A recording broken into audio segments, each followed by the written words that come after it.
Hey guys, Vegas, Romania. As you can see, I've been digging in my backyard, finding holes in my pipe. I have too much pressure in my house. It seems to be causing this problem. Now, even though you could install an individual pressure regulator on these pipes at their source, testing the pressure inside your house is very, very important. I'm going to show you how to do that today. I really like this particular model. I'm going to put a link in the bottom of the video. What I like about this one is it has a line. It will tell you if you leave it installed, it will tell you in a 24-hour period what was the maximum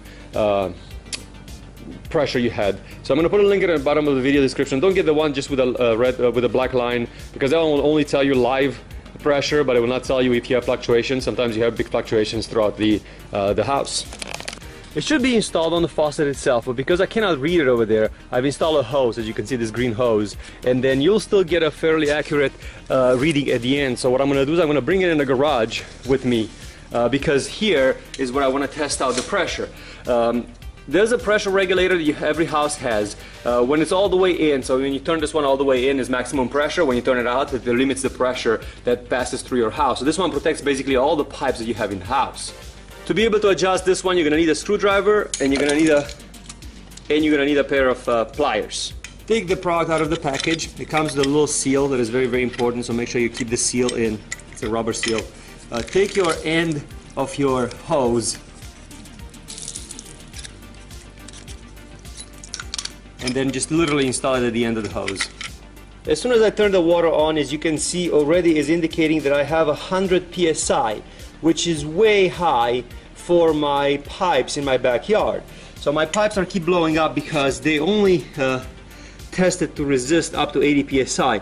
The pressure that I want to hit is about 60 psi.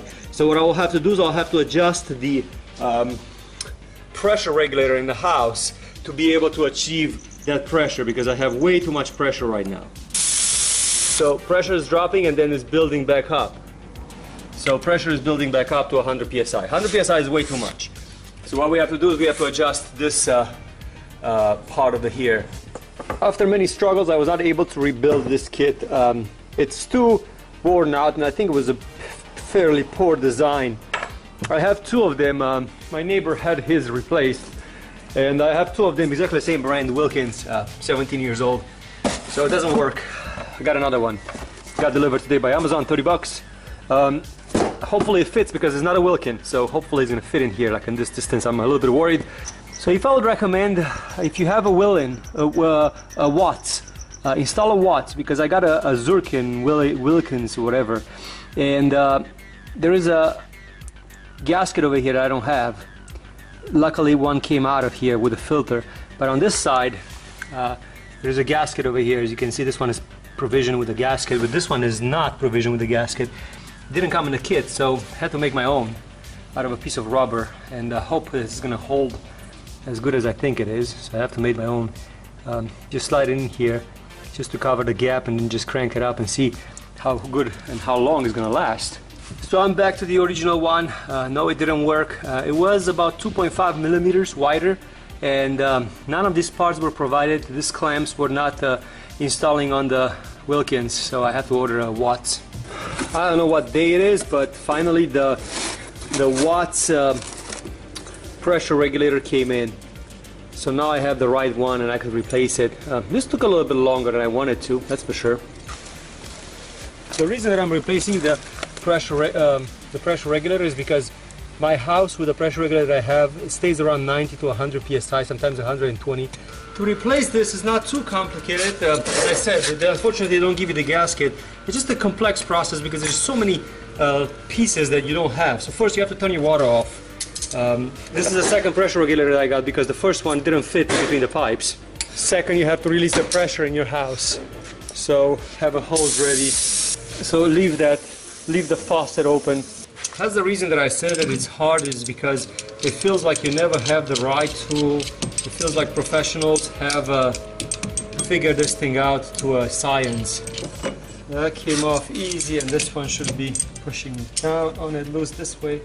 Make sure you don't break your pipe in the process. If it's stuck, make sure you turn the water off. I know I mentioned that. This should come off. And this is the old one.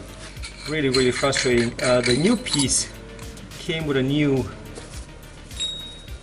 Oh, I might be able to use this one. Hold on a second. Because you see the direction I was supposed to work, the direction that I took it out. So it doesn't have a gasket over here, but it has a gasket over here, so I might be able to use this one here and use the filter that I just removed from here, which has a gasket on this side. It's very important not to damage the gasket when you take it out. Just use a little screwdriver and then just peel it off and then put it in here. I'm going to measure them with a micrometer because I don't think that they are the same length. It's 105.3 millimeters. And the other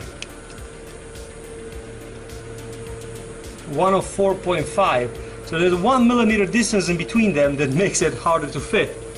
So frustrating. To slide easier, I'm going to use some grease. To make sure I don't break the gasket, I'm going to put some grease on this thing so it slides easier. Yeah, it's one freaking millimeter. Oh yeah, with the grease, that did a trick.